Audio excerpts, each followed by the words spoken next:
All right, in this example, we're gonna solve this equation, explain the strategy you chose. So I tend to try factoring whenever possible. These aren't huge numbers. What I thought I'd show you though, is if I didn't know if something factored, it just left it wide open to solve, I could always use the discriminant to check. So negative 14 squared minus 4 times 6 times 8. So I've got 196 minus 192 equals 4. So that tells me it's factorable, so I'm going to use that. So when I go to factor this, I'm going to still look for the GCF, right? I'm going to look for that. So I'm going to factor out a 2.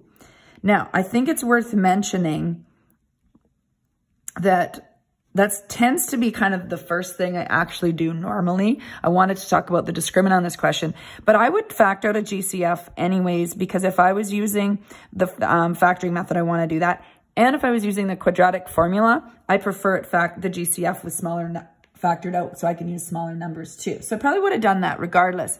Now, the other thing is I do want to show you that if I use the discriminant on the factored part here as well, or yeah, the factored part in the brackets here, let's take a look and see. I'm going to get a different value, of course, but I'm going to get the same result. I'm going to get 49 minus 48 equals 1, and it's still a perfect square.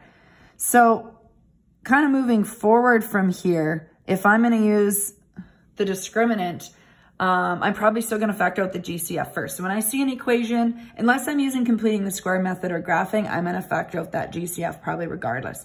All right, so now it's definitely nice manageable numbers. Don't forget the equal zeros, got to be there all the time. Factors of 3x squared are only 3x and x. I know both signs have to be negative since two negatives multiplied together is a positive, and that's a negative sign. And then I just have to find factors of 4. I'm going to use a pencil. I usually try 2 and 2 first.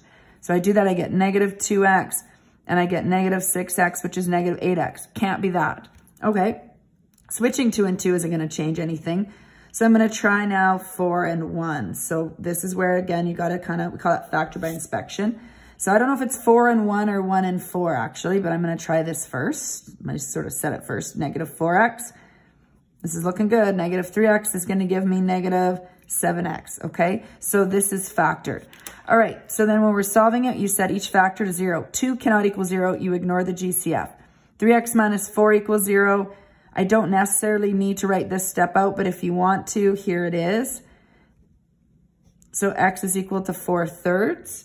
And then on this side, x minus 1 equals 0. I rarely write that step out. It's just x equals 1. So again, you may have used the quadratic formula. If you did, make sure that you completed the question all the way to the end. We're so used to seeing sort of radicals in our answer there. Completing the square method could work too. To me, that's going to be a little more difficult to do because you're going to have fractions and it's going to be, you know, trickier. And I doubt anyone graphed it, but that is also technically an option. But then you would have an estimated answer for 4/3. So that wouldn't be the best strategy to use there. So again, I usually try factoring. If it doesn't factor, I try the quadratic formula.